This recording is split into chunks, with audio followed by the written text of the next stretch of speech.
Ladies and gentlemen, welcome to today.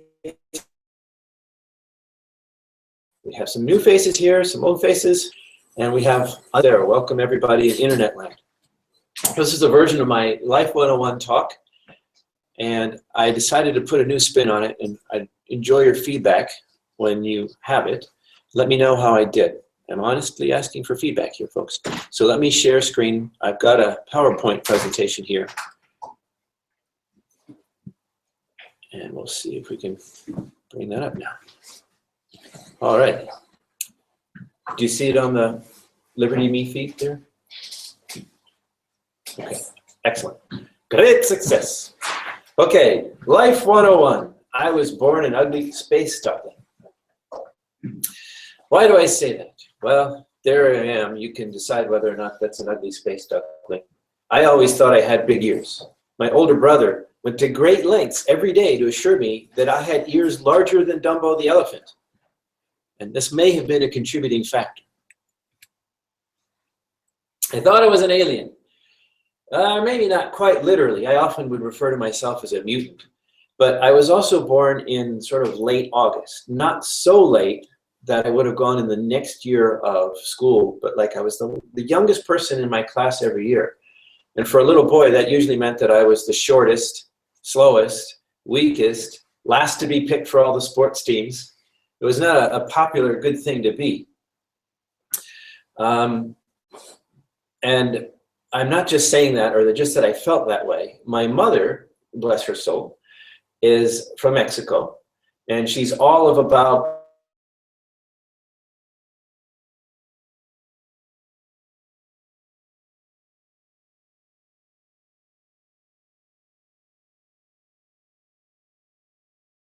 older students in every school year. I probably still would have been pretty short and would have had a similar outcome.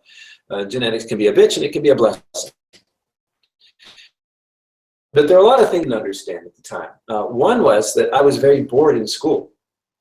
And I thought I was, if not stupid, like just slow or something. Like I had trouble with school for a long time.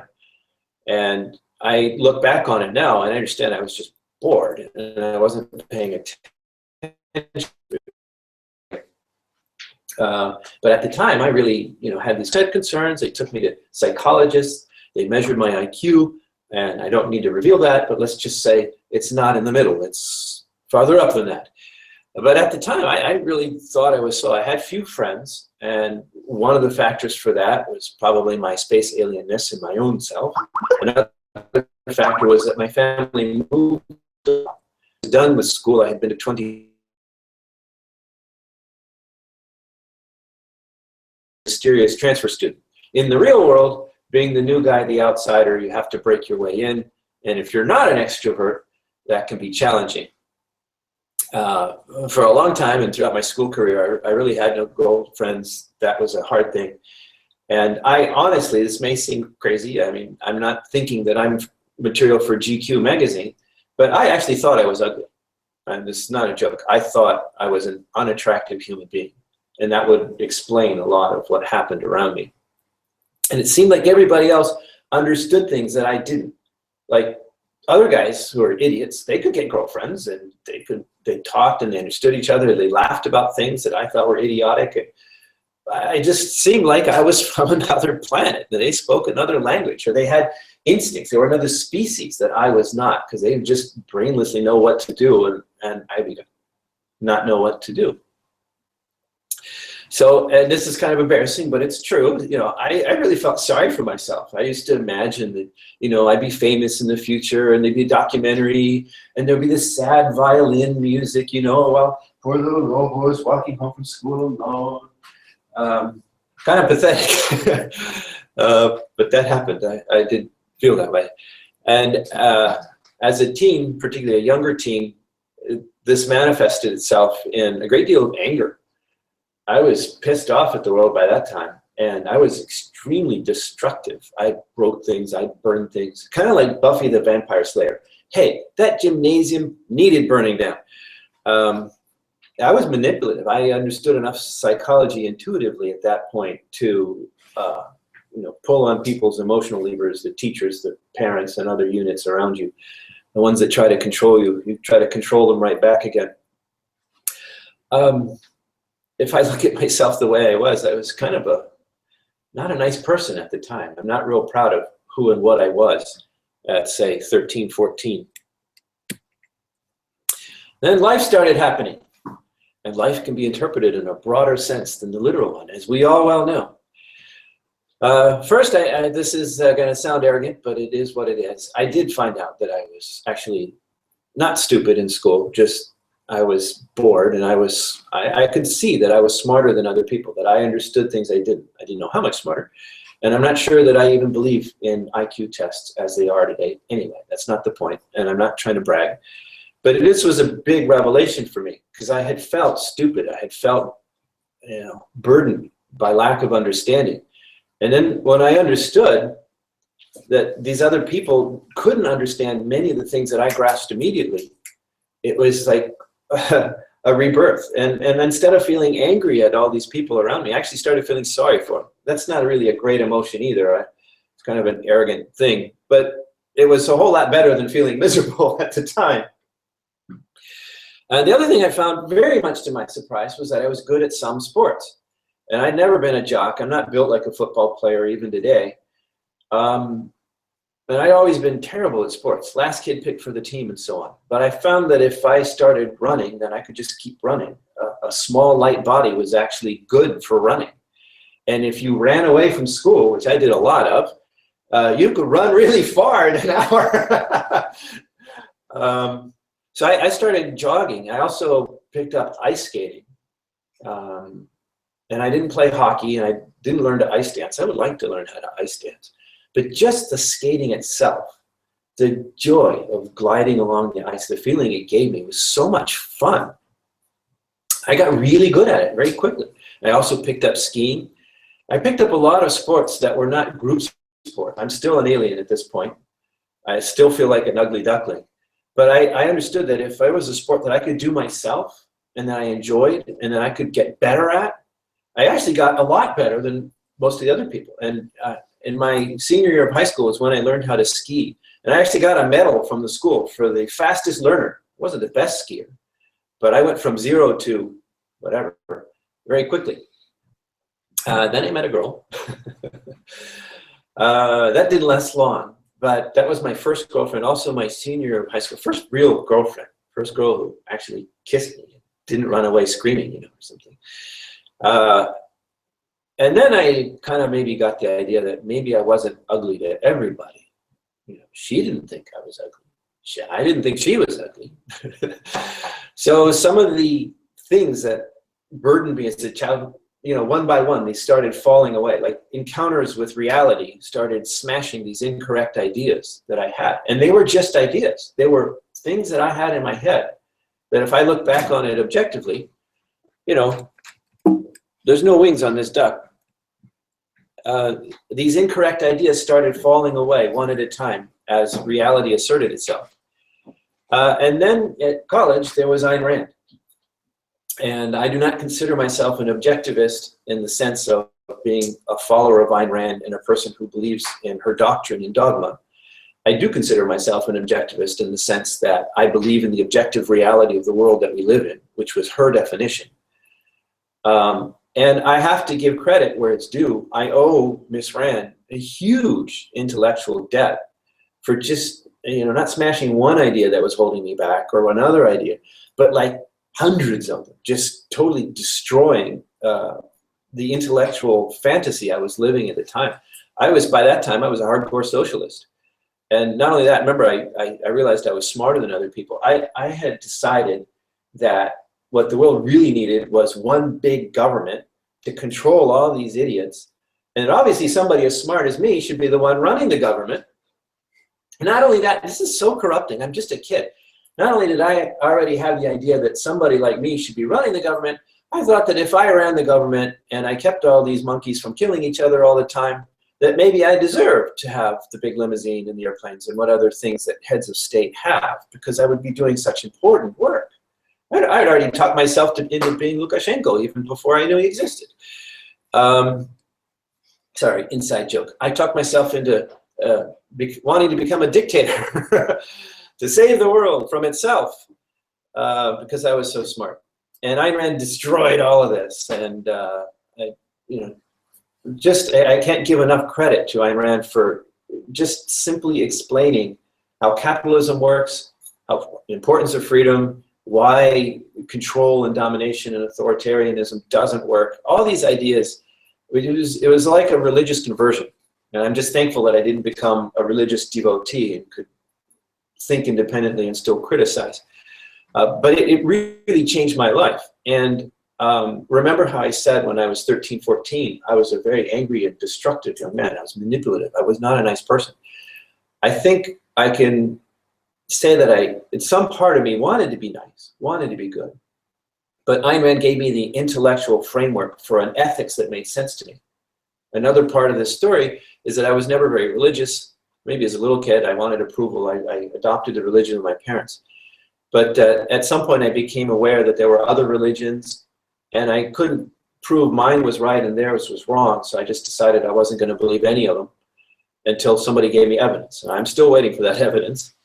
At that point, you had no ethics. If you're not worried about God sending you to hell for pulling your sister's pigtails or whatever, why not pull your sister's pigtails? Well, because she's bigger than you are and she'll clobber you. And that's basically the way, if you have no internal sense of ethics, you interact with the world. You'll do anything you think you can get away with if you're pretty sure you can get away with it, because you can get away with it and because you want to. What's to stop you? So Ayn Rand gave me a reason, a logical framework that I could understand.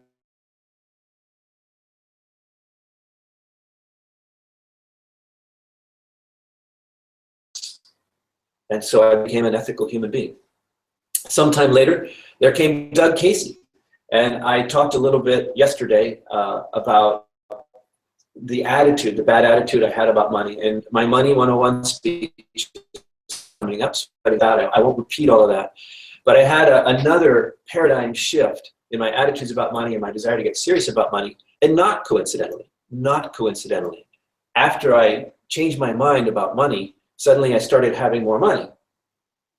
So that was a big change in my life. Far, but not least, there was Tosha, my wife. And I won't get too personal. I don't think she'd enjoy it if I talk too much about our personal life. But I will say that in more ways than one, my dreams have come true. And I'm a very happy person. Hey. This is not me on the cycle logo, but that is me actually on Mount Constitution in Washington State, feeling on top of the world. And it was Mike Dosha who took this picture. And without bragging too much,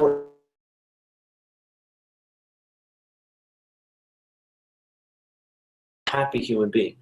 I spend most of my days happy. I enjoy my work. I like to do it. It's interesting to me. I enjoy my work. I love my wife. And I love being loved by my wife. And she makes me happy every day. She makes me laugh out loud every day. It's very good for your health. I love my children. I'm proud of them all. There are many things that I won't get into in great detail, but I want to say this because a lot of people, I think, feel like happiness is something you have to steal or sneak or grab out of the unwilling hands of a cold and hateful universe. And maybe if you're lucky enough for a moment, or you're aggressive enough, or sneaky enough, you can grab some happiness. And actually, I think this explains a lot of the Lukashenkos of the world. But I'm here to tell you that if you live a good life, you can enjoy that good life. And I am not a person who's just happy from time to time, or happy when my favorite hero on Game of Thrones wins the fight or something. I'm just basically happy. And bad stuff happens, and sometimes I'm not so happy. But my default state is happiness. I don't have to try for it. I don't have to strive for it. It's simply the result of how my life is now. And this is achievable, I think, for anybody. And that's what we're here to talk about, Life 101. For those who've seen this before, the slides are going to start getting very familiar, but the stories are never quite the same twice. So what have I learned from this? What principles can I try to communicate to you? How can I help you get a shorter learning curve to maybe having a happier, more satisfying life sooner? I was initially a physics major, and so I still think about the world as a physicist does in many ways. And one of the primary concepts in physics, of course, time. You've got mass, you've got energy, you've got time. And a lot of people have adopted a sort of techno view of what time is. They think of it as this physical property in the universe, which it is, but they think of it as like this thing out there somehow that clocks measure it. Time is what clocks measure. Well, and maybe that is true, maybe that isn't. Physics is a very interesting science. It's actually, I think, reverting to a philosophy. But for human beings, time is life. My friends who've heard me before have heard me say this, that every second that goes by is a piece of your life. I'm spending seconds with you now. Tick, tick, tick. Those are little pieces of my life that I just gave you and you because I want to help you, because I want to. And they're never coming back. Those pieces are gone. And if you believe that your life is finite, you know, this is really something you should think about. Time, every little piece of it, every piece of your life is a piece that will never come back again. Don't waste it. Now, as Skinner mentioned yesterday, I'm not going to get into judging what is a waste and what is not. But I think you know, you all know when you feel like you've wasted time. And I'm generally a happy person. I'm generally a fairly calm person. But few things make me more angry than somebody wasting my time. Because they're wasting my life. And it's my life, goddammit. And I don't want anybody wasting it for me. Hence, I tend to be very punctual. And many people find this very upsetting. It's just not, it's not genteel to be so damn punctual. All right, so don't waste time. Another cardinal attribute, I think, for a happy, successful life is to embrace reason. And when you talk about reason, many people immediately think, oh, you mean being logical, like Mr. Spock in Star Trek. Hey, you're going to be a computer. You're going to be all logic and no feelings. This is a myth. It is, I think the technical term is bullshit. It's not so. One can be emotional and logical at the same time. This took me a while to learn, and actually I would have to give credit to my first wife for teaching this to me. Several very painful lessons that involved devastating logic delivered through tears. And I couldn't actually say you're being irrational. I could only say you're being emotional, which scared the bejesus out of me and scared me right out of the room sometimes. But I did learn that you can be emotional and logical at the same time. So I call this the Star Trek fallacy. There's people who think that you have logic and you have emotions, and these are opposites. You have Mr. Spock, you have Dr. McCoy. I have the old Star Trek guys. Sorry, that's my age. You know, if you've watched the new Star Trek movies, they look completely different. Nice spiffy uniforms. They look like pajamas to me. But anyway, and Captain Kirk is in the middle, and he's the hero. He's the balance. But I think all of us can be the Captain Kirk in the middle. All of us can embrace our feelings, our emotions, and our reasoning power. And I think that if you think about it, when things really upset you, you encounter stupidity or badness in the world that upsets you, it's usually as a result of irrationality. If you work really hard on your diploma and you turn it in to your teacher, and they barely look at it and they criticize some little thing they find, they didn't even read the damn thing, and they presume to tell you how you can do better. I mean, this is irrational. It's not a logical thing to do. And it pisses you off. It would piss me off. Maybe it doesn't piss you off. I don't want to assume. But I would guess that a lot of people would be pretty pissed off if they worked hard on something and somebody irrationally dismissed it without really giving it its due consideration. Or you give your wife flowers and she gets upset at you, or you invest a lot of time in playing with your child and they ignore your efforts and so on. A lot of times people do things and it doesn't feel like if you think about it, a rational response, and this is upsetting to us. And you know, the desire to control and you know, the kinds of crazy things you see on Criminal Minds or whatever, these are all aspects of irrationality. So I would encourage everybody to embrace reason and to not make the Star Trek fallacy. Your emotions are good. They're there for a reason. You evolved over billions of years, and your emotions, whether you believe in evolution all by itself, or whether you believe in a God, or you believe that both, those emotions are there for a reason. And I think of them as goalposts, or signs of what's going on. When you see your long-lost brother and you feel happy, that tells you that your brother is of value in your life. It's important. It's a good thing. When you see somebody and you feel apprehensive or nervous, that's telling you something. It would be irrational to avoid this information, to tune it out. You're basically, operating with one eye at that point if you decide you're going to ignore your feelings. So your feelings tell you what you want, but your reason tells you how to get it. You've got goalposts and you've got method. You can feel that it would be a great thing to build a new house here. You would enjoy it. And this can be a feeling. I want to be in this place. But your feelings aren't going to tell you how thick the beam of wood should be or what kind of bolt you need. You need your reason, your engineering mind, if you will, to get to your goal. Both are very important. If you have no feelings, it's hard to have any goals that mean anything. If you have no reason, it's hard to get towards any of your goals. Sorry. It's fine. So, reason is a cardinal virtue for a happy and successful life. I also believe that skepticism is a virtue and an important thing for a happy life. Now, by skeptical, I don't necessarily mean being an asshole who goes around and tells everybody they're wrong and argues with them all the time, or refuses to believe anything. Yeah, the cartoon is a gullibility test. You keep putting dollars in there, and at some point, you realize you're not going to get anything. But if you keep putting them dollars in there, then you get a very high gullibility score. I think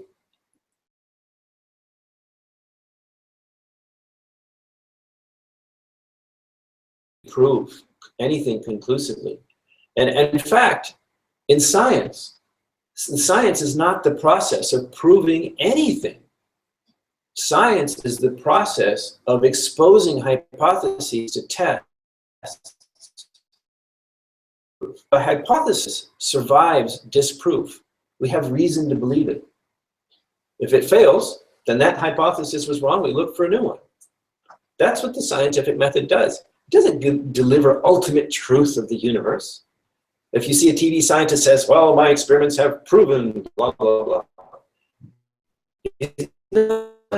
A real scientist knows that his current theory has survived disproof, or her theory has survived disproof.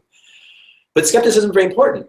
It's important to, if I was a devoutly religious person, I wouldn't want to think that my beliefs were simply a result of mindlessly accepting, because that's what they taught me.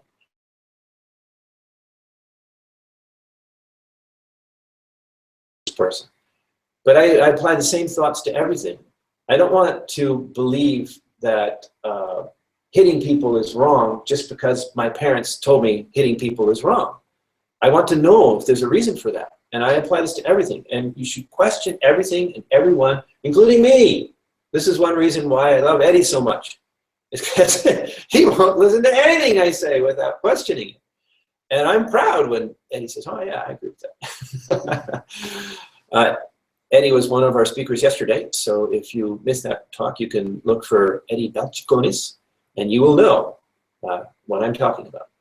So, especially authority, experts, and your culture, that's a really hard one.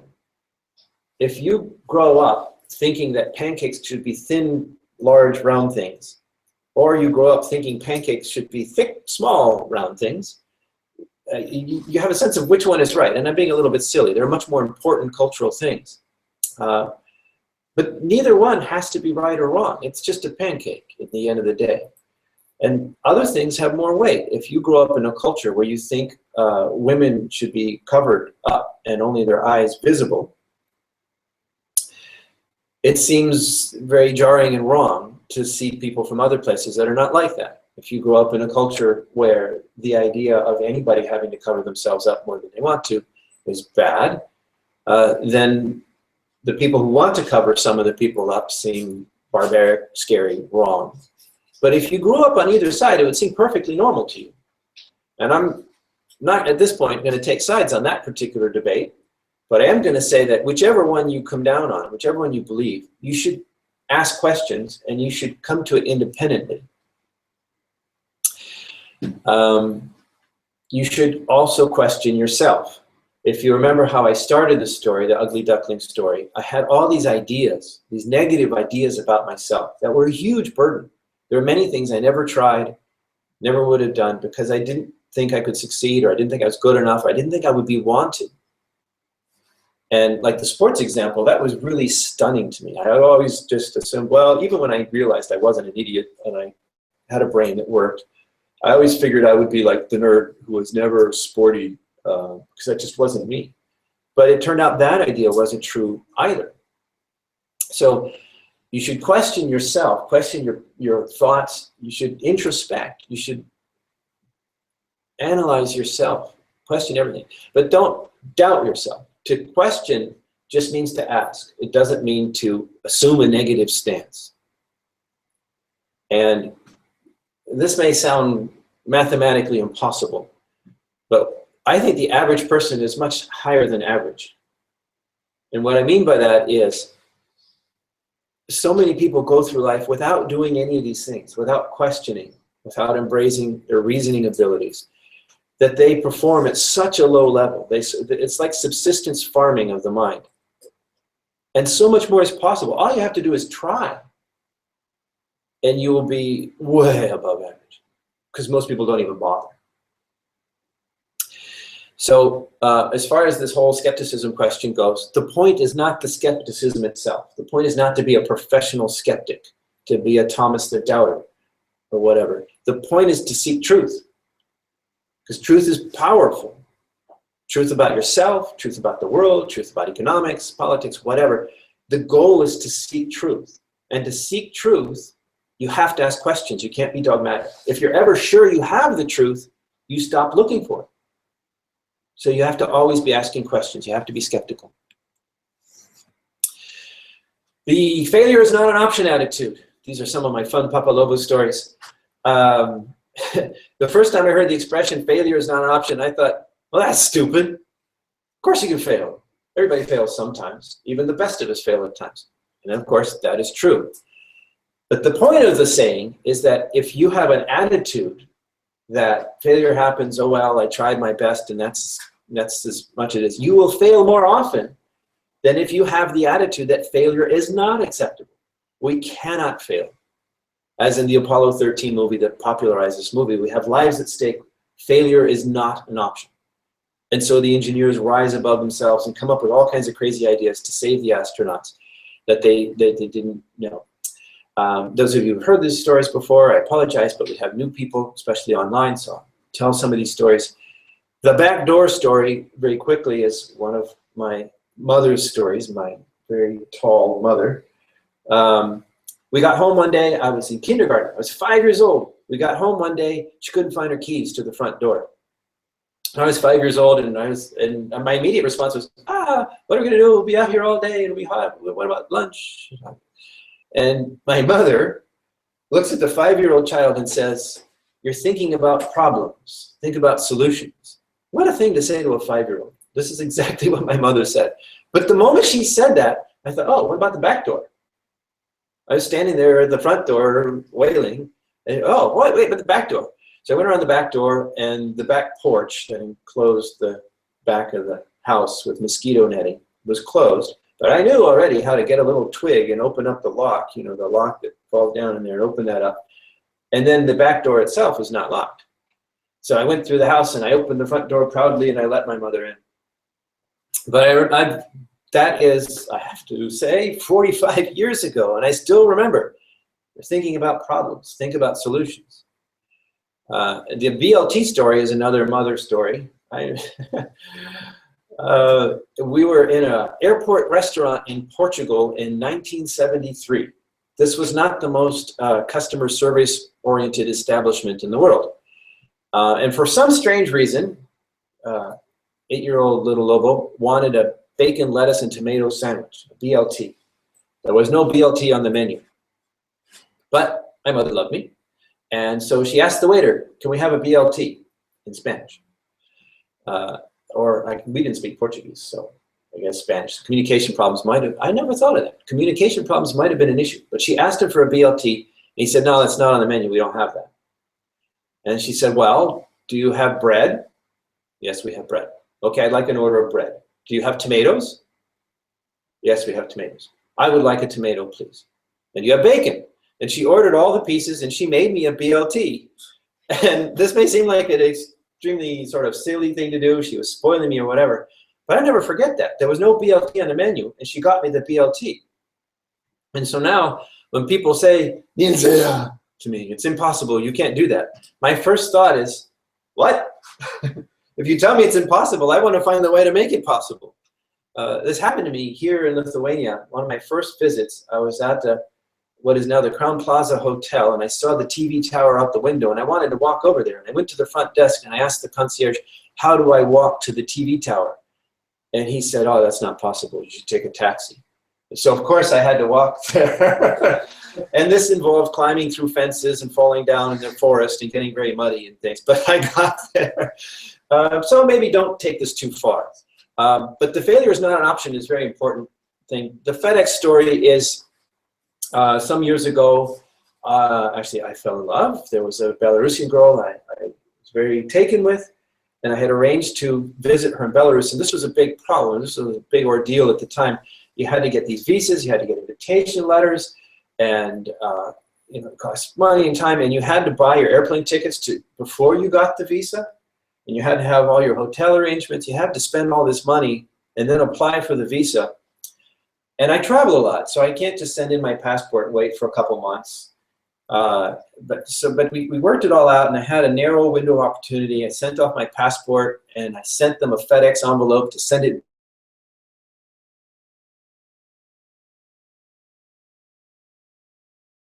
Wouldn't come. It's getting later and later in the day, and the tracking number wouldn't come. Oh my God! And so finally, at 9 o'clock at night, the tracking number shows dropped at location in Washington, D.C. Arrival time. This was a Friday. Arrival time Monday, and my airplane was for Saturday morning. And so I called up FedEx and I said, you know, I'm screwed. You know, what can you? Is there anything you can do to help me? And they said, no. I mean, it was dropped off after the last pickup, so it'll be picked up tomorrow. It'll be delivered Monday. It's that class of service. And at this point, it was the wall that we were talking about on day one. I run into a wall. There was no solution I could see, even ever heard of. It was what it was. I wasn't going to get my passport until Monday. But I didn't stop there. I said to the lady, I have got to get my passport. This is really important to me. You should see the girl. She's so beautiful. I can't not go. And she said, well, have you tried FedEx same-day service? What? I'd never even heard of FedEx same-day service. I didn't know they had a same-day service. But it turns out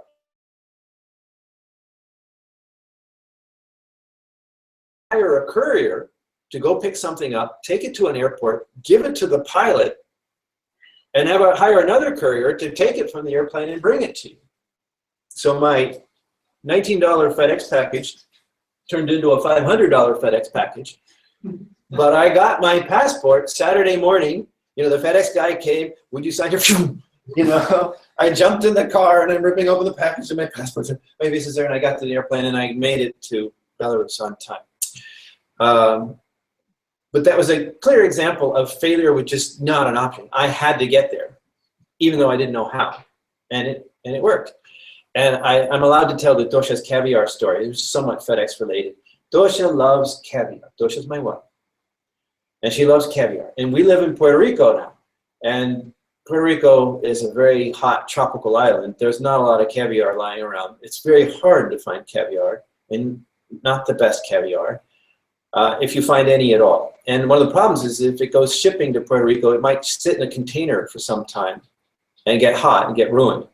So it's just really hard to find caviar. So after months of trying, she found a place that would ship the caviar to her in Puerto Rico, FedEx. And they didn't want to do it. It's like, well, if it sits on the truck, the ice might melt and it might not be good, or if it's not delivered on time. And she says, doesn't matter. I promise I won't complain. I will pay the caviar whether I receive it or not, just send it. So they did. They sent this big white box full of caviar and dry ice in there. And they sent Tosha her caviar. She was so excited. It's supposed to be delivered at 10 a.m., you know, early morning delivery. And 10 a.m. comes and goes. 11 a.m. comes and goes. No caviar. Oh, no, this is a disaster in the making. And so she goes downstairs and she finds a little sticky from the FedEx guy. I rang your doorbell. You weren't there. We were there, but the doorbell wasn't working. So I was like, it's okay, we can try again, we'll order some more. And she said, no, I want my caviar. And so she's talking to me, Papa Lobo. I'm the guy of the BLT in the back door story. And I'm saying, look, the FedEx truck is gone. How are you gonna, this is a city of 2 million people. How are you gonna get your caviar? You just calm down, we'll get some more caviar, it's okay. It's like, no, I want my caviar. And she put on her hunting shoes and she went out there. And I'm like, there's 2 million people out there. That FedEx truck could be everywhere. It's hot. Take some water. And she went out to hunt that FedEx truck down. And gosh darn it, she found it. She found that truck a couple streets away, and the truck was there. The guy wasn't there. So when he got back to his truck, he found this very angry Belarusian girl there. Where's my caviar? And so they had an interesting negotiation. And some minutes later, Tosha comes home with her big box of caviar and the biggest smile I have ever seen in my life. It was kind of a crazy thing to do. I would, even after teaching that failure is not an option for years, I would never have gone out to chase down a FedEx truck in a large urban area. But Tosha got her caviar. So the point again is failure happens, but don't help it, right? And if you have an attitude that, well, you win some, you lose some, you know, I did my best, you will fail more than you have to. If you have an attitude that failure is not an option, I am not going to accept failure. You will sometimes, but you will succeed so much more than most other people. You will turbocharge your life. On the flip side, you don't want to become one of these type A personalities that works yourself into a early heart attack. And this is the Fonz from the famous 60s TV show, Happy Days. Happy Days. And he was famous for saying, eh. He was so cool with his leather jacket and his white t-shirt. This was the definition of cool, calm, relaxed, the James Dean of TV shows. But it's an interesting word, cool. And what do we mean by cool? Be cool. If you're actually cool to other people, that's not a good thing. You're perceived as being cold, withdrawn. What we mean by cool is staying calm and in control. It does not necessarily mean unemotional. Even the Fonz, he was not a robot. He was not Mr. Spock. You know, he was cool. You could see his vibe. His emotion was, I am confident, I am competent, I am powerful. And all the women loved him. And they did, at least on the TV show. So you want to have some balance here. You don't want to become a type A personality. You want to retain some control, but that doesn't mean unemotional. And when you are calm and you do retain some balance, it's important to not go so far as to be insincere. You don't want to lie to people. You don't want to lie emotionally to people either. You want to be sincere, because if you're not, people will perceive the bullshit and they won't trust you. They won't interact with you. You will set up barriers between yourself with other people to the degree that you're emotionally insincere as any other way. I mean, if anybody lies to you, this would never happen. But if Roman lied to you, the next day, would you be able to trust him? I mean, it would be difficult, wouldn't it? Well, you're a very forgiving person. You know, if Roman lied to me, that was, you know, from that day forward, I'd have to wonder if anything he was saying was true. And that's a real burden. That's a real problem. Even if you can forgive, it's really hard to forget. We say forgive and forget, but it's hard for most people to do that, and most people don't. And maybe it's not even a good thing. If somebody demonstrates that they're not truthful to you, that's useful information. I want to know if I'm dealing with somebody who is not honest. So you want to be honest, you want to be sincere, but privacy is also a right of sorts. I use the word hesitantly because a right implies a legal issue. And I'm not sure that privacy is actually possible even before the days of the internet. But what is inside your head, you have every right to control that. And if, you know, I'm sitting across the table from Nikas in a business negotiation, and I know that I'm willing to pay up to a certain price, but he doesn't, I don't have to tell him that. And I'm not dishonest or deceitful if I don't tell him that. We negotiate and we come up with whatever price, and we both do the best we can. And he expects that. He doesn't think I'm a bad person if I don't tell him. And if I did tell him that that was my price, he would probably think, well, the real price is probably higher. So you do have a right to privacy of sorts, and particularly privacy about what's between your ears. Nobody has a right to the information inside your head.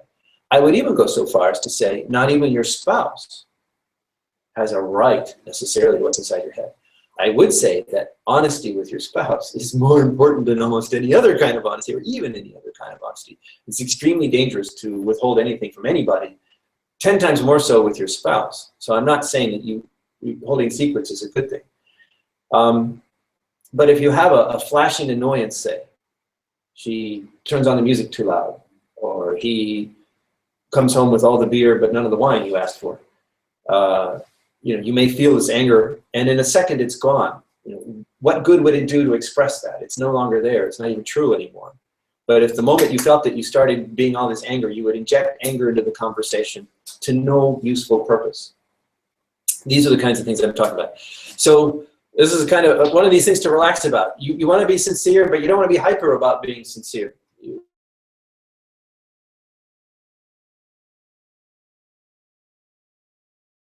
Type. If I'm not the Fonz, I don't have a motorcycle, and I don't have a leather jacket, you know, maybe I can't be as cool as the Fonz. That's just not me.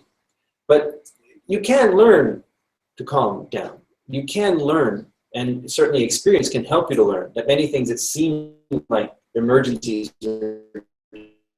don't have to be. And there are lots of meditation courses. There's lots of material out there that you can go with this idea if you're interested. But I just want to plant simply the notion that actually you can change yourself in this regard if you want to. If you feel that there's more stress and you're more tense in your life, there is a lot available to you to help change this. And there are even some people here who will wake you up in the morning, it's yoga time, to help you with that.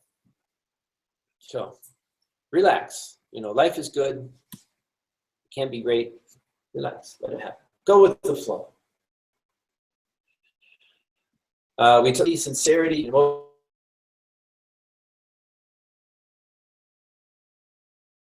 radical honesty. And that's where you go around telling everybody the complete truth all the time, every minute. I actually do not think this is a good idea.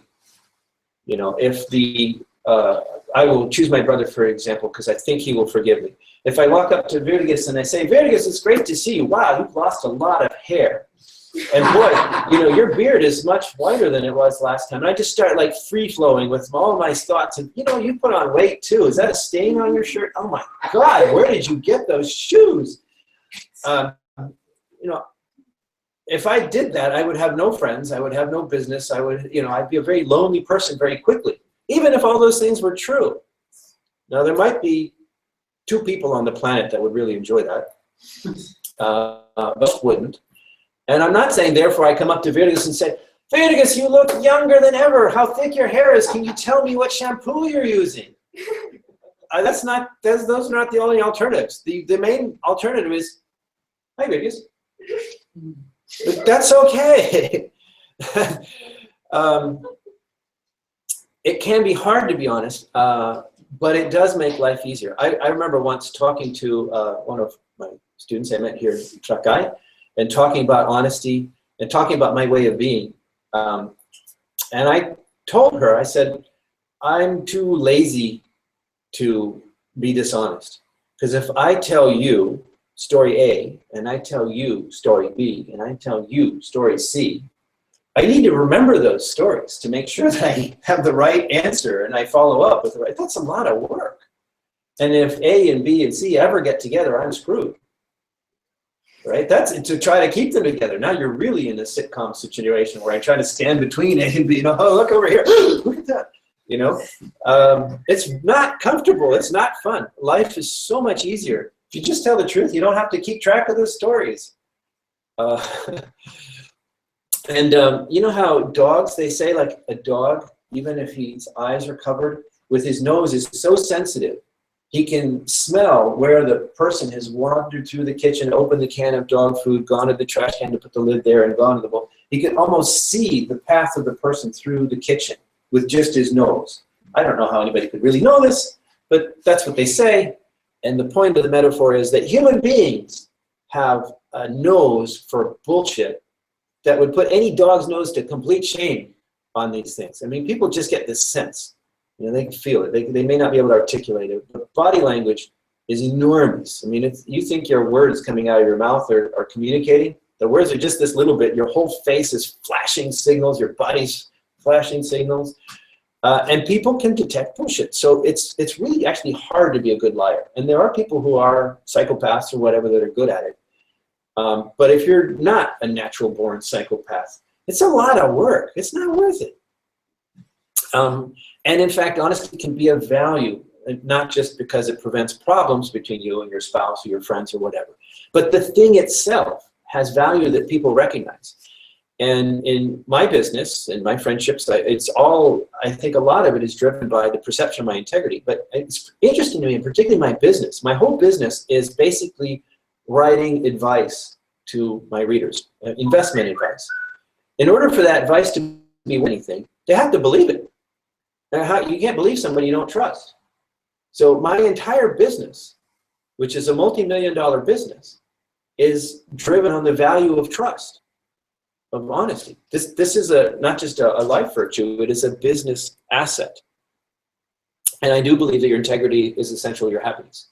If you sell your soul to the devil, as it were, if you compromise, if you do things that you know are wrong to get things that you want, even when you get those, you know, the victory is not so sweet. If you cheat on the race and you win, you know you didn't really win. And that knowledge, it is an acid on your soul that will never stop eating away at it. And the more of these things you do, the more corrupt your soul becomes, and the more miserable you will be, regardless of outward appearance of success.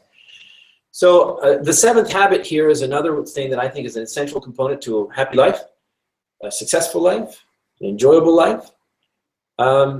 This is from the famous book by Stephen Covey, The 7 Habits of Highly Effective People. I will talk about personal effectiveness more later, but I think the 7th habit is really interesting because he talks about lots of behaviors that he observed in successful professionals.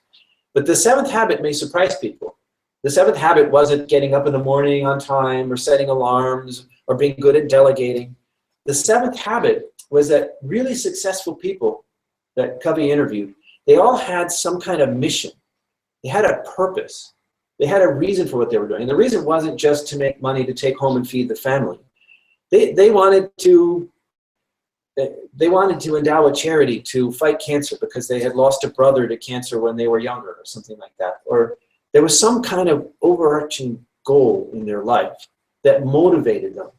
And when you run into the brick walls, you know, those failure is not an option moments, if you're not on a mission, and by the way, these are the Blues Brothers, and their orphanage was going to be shut down by the tax collectors in Chicago. And so they went around creatively acquiring some money, and they would say, we're on a mission from God, because they were trying to save this Catholic orphanage. Funny movie, anyway. But you know, if you have this attitude, I'm on a mission from God, well, you might drive your stolen police car through a shopping mall or do many of the crazy things they did rather than give up. And that's what Stephen Covey was saying with the 7th habit, is that effective people aren't just going through the motions. They're not just getting a job and becoming a CEO because that's what everybody does. They're doing it because there's some compelling reason. There's something they want to achieve with their life. It's a little bit scary talking about this because some people feel like if my goal isn't lofty somehow or noble enough, that it's not worthy to be considered a mission from God, or the goal of my life, or that people will think that I'm a small person in some way. And I want to say that that's not true. And I'm not here to judge whatever goals you have for your life. I'm simply telling you that if you have goals for your life, you will be a happier and more effective person. Does anybody remember what my goal in life is? We have some alumni here. 2 or 3 of you are awake. And you've heard me say this before. I have a goal for my life. And it's not just to get filthy, stinking rich. As much as Dosho was a dream come true, getting married was not a goal, not the goal of my life. It's a goal, not the goal. It's okay, I'll let you off the hook. The purpose of my life, the reason, the force that drives me forward in everything I do, from my parenting to my business to my relationships to being here with you, is to eliminate institutionalized aggression from human affairs. And this isn't in here because I'll talk about it in the personal effectiveness thing, but I just wanted to mention this. That sounds like a big, lofty goal. You want to eliminate aggression? Wow, that's really big. Now, mind you, I didn't say all aggression. I think there will be struggling always. There will be violence always, as long as there are people. But we don't have to have systems that institutionalize this coercion and this violence. I believe it is possible to organize a society in a voluntary way, in a non-coercive way. Yes, that makes me an idealist. I don't know whether I'll live to see that or not. But it is a worthy goal. It makes me proud to be who I am. It makes me feel that it's important to do what I'm doing.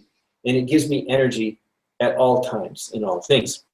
So that's my goal. You don't have to have such a lofty goal. You can tilt at windmills if you want. Don Quixote is one of my great heroes. And I have a whole nother talk on that I won't get into right now. But the thing that I love about Don Quixote, the key concept about Don Quixote is that he was crazy. He wasn't just misunderstood by the other. He really was crazy. There were no knights in armor at the time that he went around charging at windmills. And he charged at windmills. He thought they were monsters, waving their great big arms. He was crazy. But because he was crazy, he was willing to see the good in people that nobody else could see. Because he was crazy, he was willing to trust people that nobody else would trust. And because of this, he had a capacity to touch people's hearts that nobody else would touch. And he changed people's lives. And a sane person would never have done that. A sane person would never have been able to reach through the barriers that other people had. But because he was crazy, and because he believed in the goodness of people, and he tried to fight for what was right, he actually managed to have an impact on the world. So whatever your crazy idea is, you don't be afraid of charging at windmills. It's enormously powerful to have a mission in life. This is a song from the Broadway musical. I'm not going to read the whole thing. It's called The Impossible Dream. I encourage everybody to look it up, listen to it someday. It's the song of Don Quixote. He sings about why he does what he does. And he says that it doesn't matter whether he wins or loses. It matters only that he follows his quest. So I encourage you all to find your quest and to follow it, whatever that quest may be. And again, we'll talk about personal effectiveness more, but it's important to strive for excellence in all things. And effectiveness can be learned. Like calmness can be learned, effectiveness can be learned. We'll cover some of that here. I think, autocorrect, that's not supposed to be quiet, that's supposed to be quiet. A good, quiet life is better than an evil one. Be good, for goodness sakes. Be part of the forces of good in the world, the forces of light, however you want to call it. If you dedicate yourself to being a constructive force in the world, you will find much more positive feedback. If you choose a more conflict-oriented, beat other people, destructive path, that's what you'll get back from the world. And no matter what kind of success you achieve with a more conflict, negative attitude, I don't think it's a path towards a happy life. And it's very interesting that Skinner Lane told us yesterday that we should be master hunters of new ways to save time and energy. I wrote this, I don't remember how long ago, but I said, whatever your goals are, that's good. If your goal is to be a mother, then be a master mother. Be the best mother there is, the most dedicated, the most inspired, the one who spends the most time thinking about how to teach and encourage your children and so on. Or if you want to be a carpenter, a gamer, a video gamer, whatever it is, you know, search for excellence, strive for excellence, and it will bring good things into your life. I like to say that, I won't tell that story, but you know, anything you touch, you should do the best you can do. Let nothing leave your hands that does not have the stamp of quality on it. And this will set you apart from virtually everybody else in the world. We all have heard about the 80-20 rule. If you do any one of the things that I'm talking about today, you will be in the 20% versus the 80%. If you do more than one of the things I'm talking today, you'll be in the 4% instead of the 96%, and so on up the pile here. And you have to be optimistic about all this. I feel like I'm starting to go on pretty long here. I added the ugly duckling story to the beginning of this, and I want to leave time for questions and answers. But it is important to maintain some kind of optimism. And some people feel like, well, I'm just not an optimist. I'm just not like that. But I think this is something that you can think through. And I think actually pessimism is simply an error. It's not a way of being. It's not a personality type. I honestly believe it's a mistake. And that if you will look at the world objectively, you will find that there are plenty of reasons for optimism. In the same way, when I was an ugly duckling from outer space, you know, I had all these errors, and they were not true. And they held me back. And that reality brought me to a different understanding. And I think the same thing is possible here with optimism. If you look at the world and you see the headlines in the news, it seems like, how could you be an optimist? There's all this terrible stuff going on. This guy did this guy did that, this person shot these people. At any given day, there might be hundreds of criminal stories in the headlines. How can you be optimist in the face of that? Well, there are 7 billion people on the planet. That means that 7 billion people minus 100 didn't get in the headlines, didn't go on massacres, did good things. You know, they go into a restaurant and they get food and they leave and they pay for it. They don't just walk out, and the restaurant trusts them and they give them the food. Most people are pretty much good most of the time. This is a very optimistic thing. Technology is very optimistic. The power that we have now, you know, I won't repeat Skinner Lane's talk, but you know, this is amazing what it enables us to do. The quality of our life now, where we have food that doesn't go bad, medicines that work, we have the music on demand. You don't have to be a king to have an orchestra to play the music for you. Even the poorest person can listen to beautiful music almost any time they want.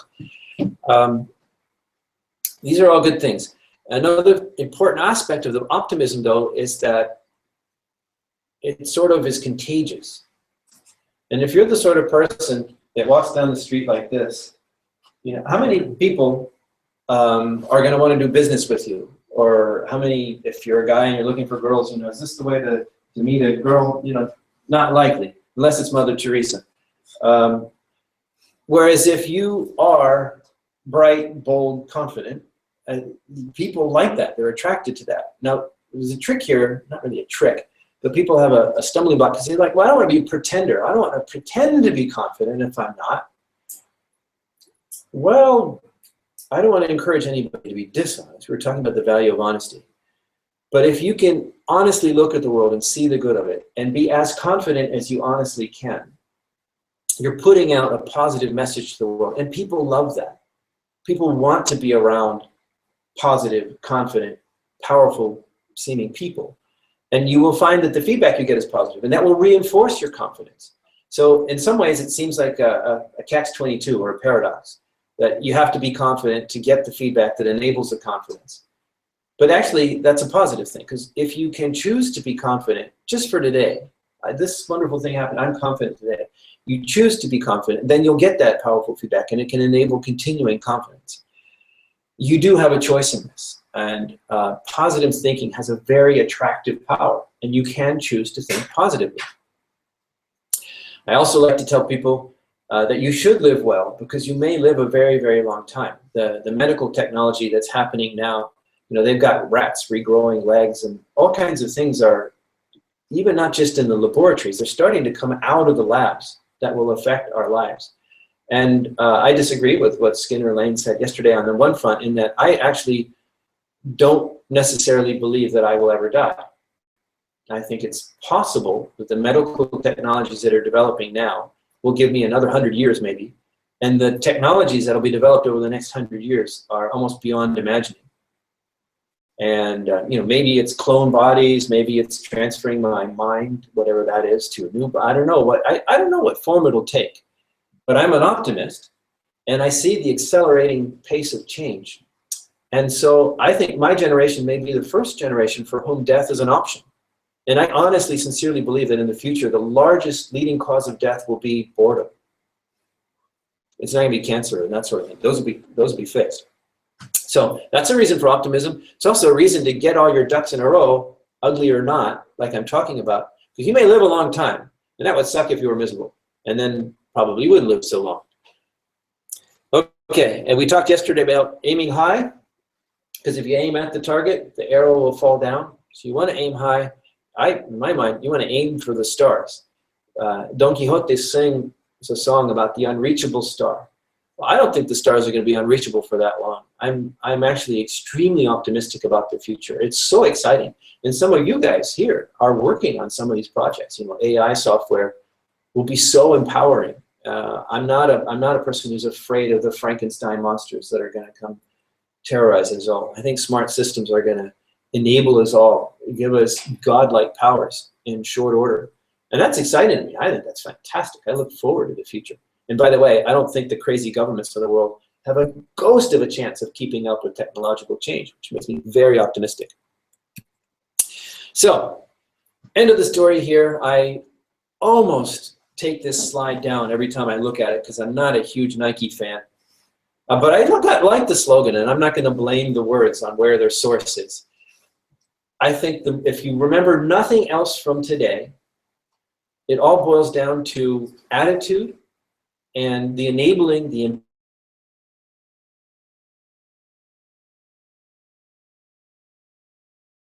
quality time with yourself. Look inside your heart, your mind, your soul, whatever you want to look at it. Find something that means something, something that you want. What would you to be known for in the future, or to have on your tombstone if you ever have one? You know, make your life mean something. Not what Papa Lobo says it should mean. Not what teachers or your parents, or even your spouse, to some negotiation. But choose a meaning for your life that motivates you, and it will empower you to achieve and embrace all these things that I talked about. Make all these forces work for you. As a writer, I like to say, you know, you are the author of your life story. So make it a good one. See you.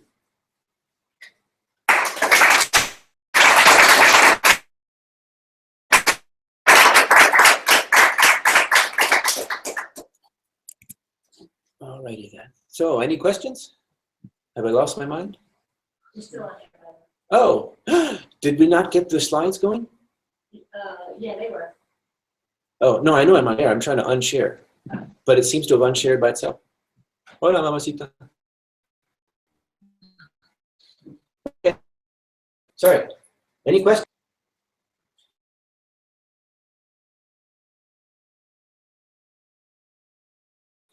Oh, okay. What's your, not really definition, but what quality is it? What is quality? A fellow named Robert M. Pirsig wrote a book that was this huge, like, cult success in the 60s. It was called Zen and the Art of Motorcycle Maintenance. And the entire book was basically trying to say that you cannot define quality. It was an active definition that was an anti-definition. And it makes a very compelling story and a good case that quality is just something that's this ineffable thing that people know. They feel it. Like, I'll know it when I see it, kind of thing. And the result of this was that you'd have people in the late 60s or the 70s who would say, "Oh man, it's all about quality, man," and they thought this answered something, but it didn't really answer anything. I bring this up because obviously, well, not obviously, according to Austrian economics, value is subjective, You know, what's good to me might be bad to you. And quality obviously has something to do with this. But I do have a definition that I will give you, that I will share with you. You can choose to accept it or not.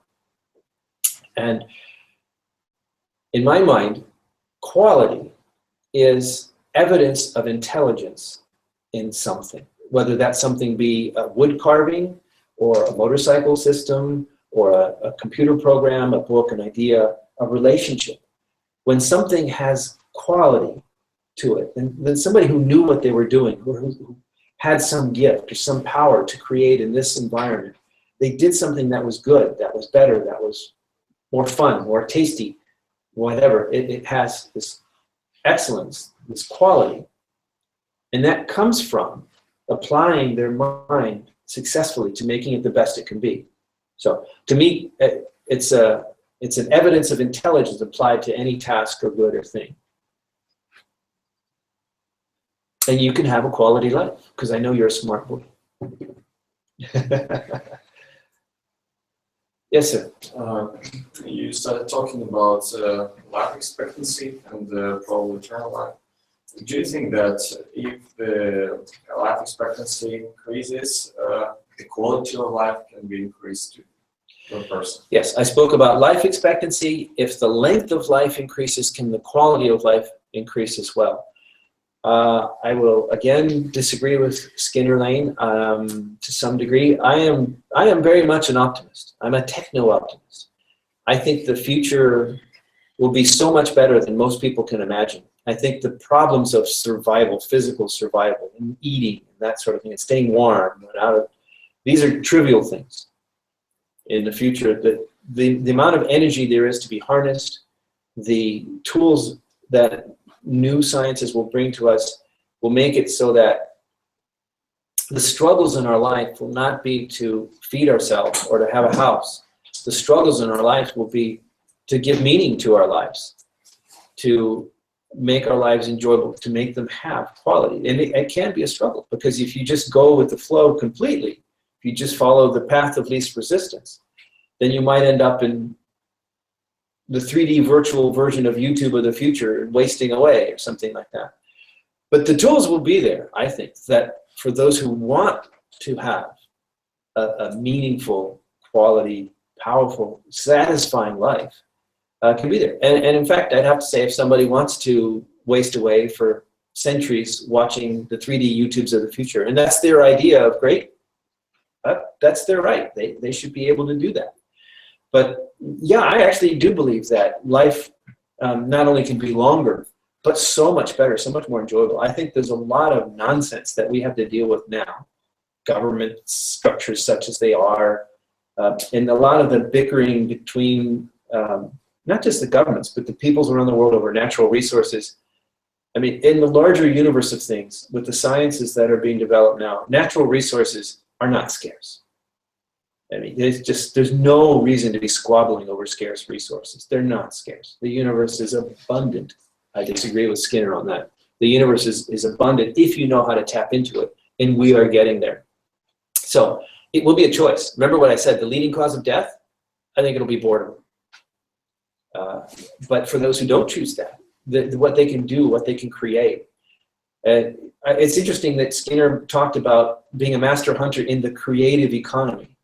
And I actually think that this is where the human niche will be. You know, if the machines take over making things, and if you can carve a sculpture, but the machine can do it better, you know, what's the point? Well, the point is, until you get a real machine that has a soul, if you will, the people will be the creative ones. And it may sound totally crazy, like if we talk about getting a good job today, we think, oh, an engineer, a doctor, or something that's really important and people need.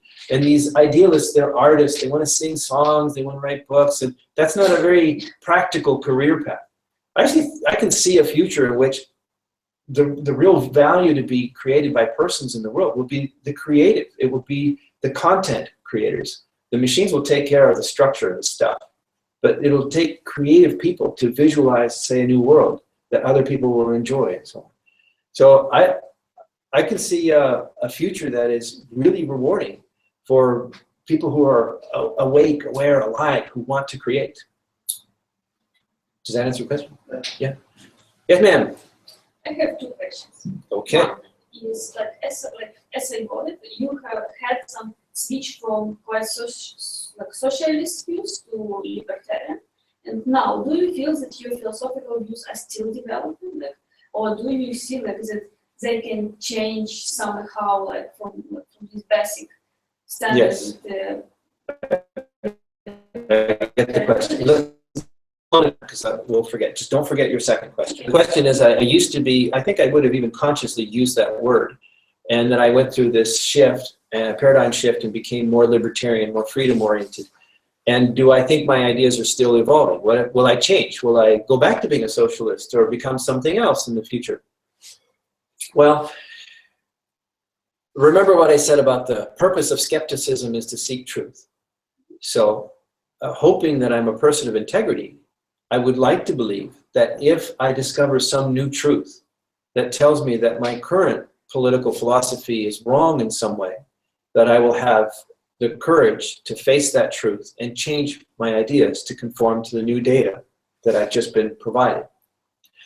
But I don't perceive my change from socialistic point of view to more freedom point of view to have been really going from one guru to another. I perceive it as having had a theory that was disproved by reality. Now I have a new theory that has survived disproof a lot longer. So I have to say, I don't really expect huge changes at this point. My theories have been tested for many years. But I do still change in some way. So I try not to be dogmatic. And it's hard for me to imagine saying, you know what?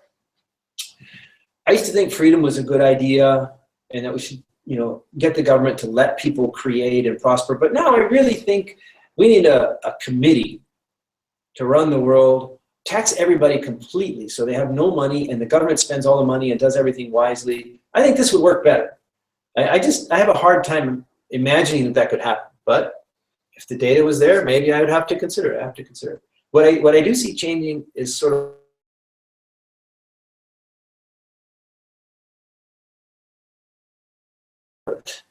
my children have taught me many things. They have shown me the errors of many of my thoughts before. The military has a saying that no battle plan survives confrontation with the enemy. It's perfect until you meet the enemy, and then you have to start because they have. And ideas are kind of like that with the world. Question number 2. What was important, critical, or essential in a process when you become a person with middle income or a person with higher than average income? How is it happened and what was important in this? Your some skills, personal qualities, scales, chances, I don't know. Yeah, this is, well, I mentioned it yesterday, and I think you actually know the answer to this if you think back to previous Papa Lobo talks. And we'll talk about it in the money talk later. But I honestly, sincerely believe, the question is, what happened to prompt my income transformations from low income to moderate income to higher income? And I'm still not, I'm not Rick Rule, but we're pretty comfortable. And I do see a very clear cause, and that was the attitude shift that I had.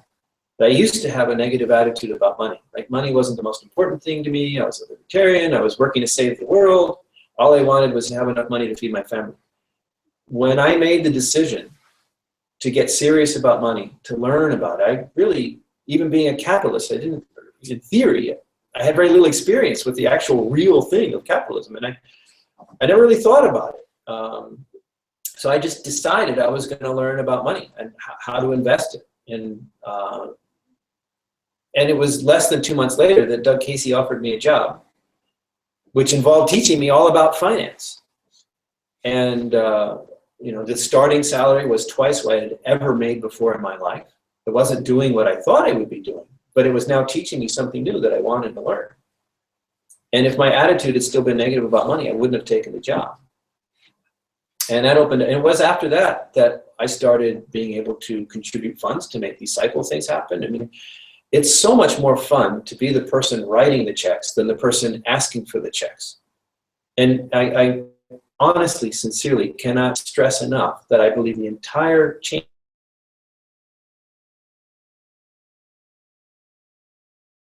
Do we need to cut things off, or No, are we?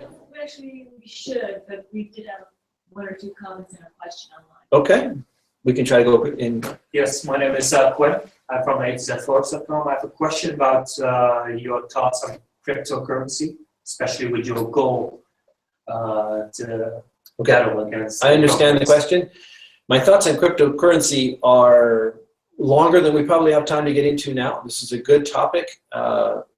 Let's see if we can come back to it, but I will quickly say I love the idea, of course. I love the idea of the market finding a way to satisfy the need for, you know, inflation-proof money and so on. And I love that it's not governments that are doing this. It's a market solution to the problem of governments printing too much money. I am suspicious of something that's used as money, that is ones and zeros in computers. And I understand the blockchain technology to a degree. I'm not a programmer. I understand that it's not just simple to change, but there are always hacks. And my main concern is security. And you know, look at what happened with Ethereum and so on. Look at what happened with a Mt. Gox hack and so on. You know, I'm more interested in currencies that have something solid in the physical world backing them. But I love the idea. And we have some questions online. We had a comment from a gentleman, William, your comment about not being good at certain sports. He says that it wasn't, I think it was unlucky you weren't introduced to team sports. Being smart and having endurance can take you a long way in soccer. And then he adds, you can also form relationships and get good feelings with others by being a useful teammate. It's great because it doesn't depend on being fluent in the social language and instincts that come more naturally to others.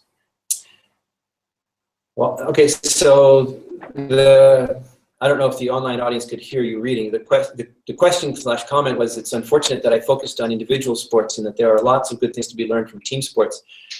That is true. It's not to say I never tried. In fact, I did play soccer one year and I hated it. There was one guy who was really good and he hogged the ball all the time, and that wasn't me. And it's not just me that I was jealous of this guy, but like everybody else on the team, it was very demoralizing because he actually was better. I'm not saying he wasn't. He actually, so you wouldn't pass the ball to anybody, and no matter how good you are, you can't single-handedly defeat the other team. And so there are other things about team sports that I learned too. You know, it can become political. There's problems. I'm not disagreeing in the sense that team sports can teach valuable things. I'm not trying to tell people in the audience not to play team sports. I don't mean that at all. The point of the story was just that as an outsider, as a space alien, the way I discovered that I wasn't actually a physical weakling was by individually going out and doing physical things that I enjoyed.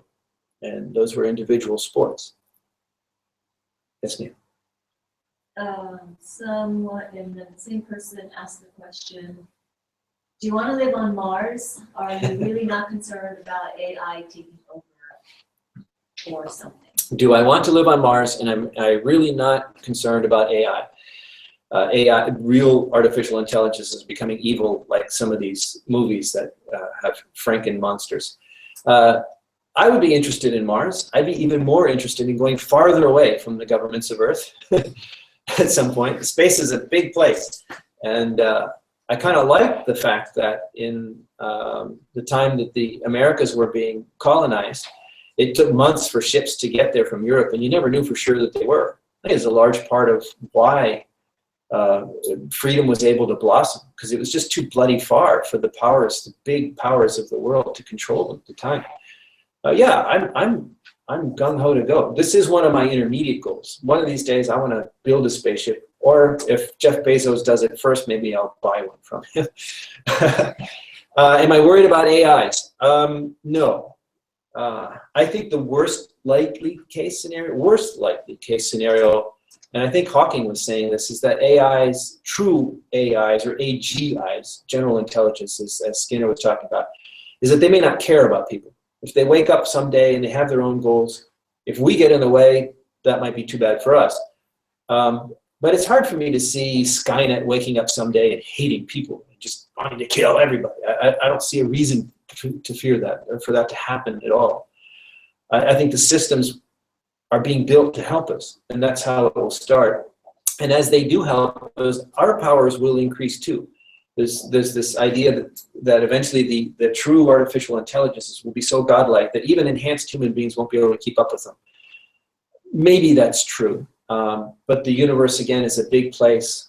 If we spread out into it, and we can create our own worlds, literally planets for ourselves that we like living on, because there's so much energy abundant in the universe. I just don't see a reason for AIs to go out of the way to wipe out the human race. So I'm an optimist. Any more questions? No. I have one question. Okay, Evalis. Yes, when did you find out your life outline? How did you came about it? And how do you know that that's what you want to do? When did I find my life goal? How did I come about it? And how did I know? I would say that was sort of an evolutionary process. There are always things that I wanted. I'm not, but most people I think would not call me a very spiritual person. I don't believe in a lot of overt dogmatic religions and so on. But I am a philosophical person. And I think the mind is very important. And by the way, Sister Robina will not be with us today. Very sorry to say. But I was really looking forward to that, because I think there's something very important about that perspective that the Buddhists have about understanding the mind beyond psychology.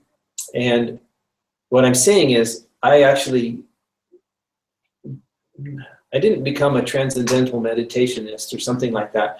But I took the time to actually sit down calmly, turn off the music, turn off the phone, close the doors, and think about myself, and think about my mind, and think about what made me happy. I would sit there and I would think about things or imagine things, and I would think, how do I feel about that?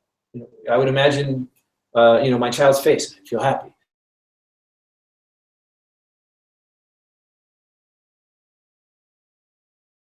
I would think about these things, and what does this tell me? And what I found, and here I am teaching, what I found is that I care about freedom. I care about my own freedom. I want the world to be free, partly because if the world is free, then I'm free in the world, but also partly because I like people, and I want them to be happy. And I found that, just being an activist, just working on wasn't enough. I wanted to, in some ways, save the world. But saving everybody, certainly against their will, isn't an option. So I had to narrow it down to an area. And what I thought was, in narrowing it down, this is the key. This is the linchpin. This idea, my enemy in life, if I have an opponent, is an idea. Not a person, not a place, not a thing. It's an idea. The idea that you have to have some coercive system to make society work. And if I could,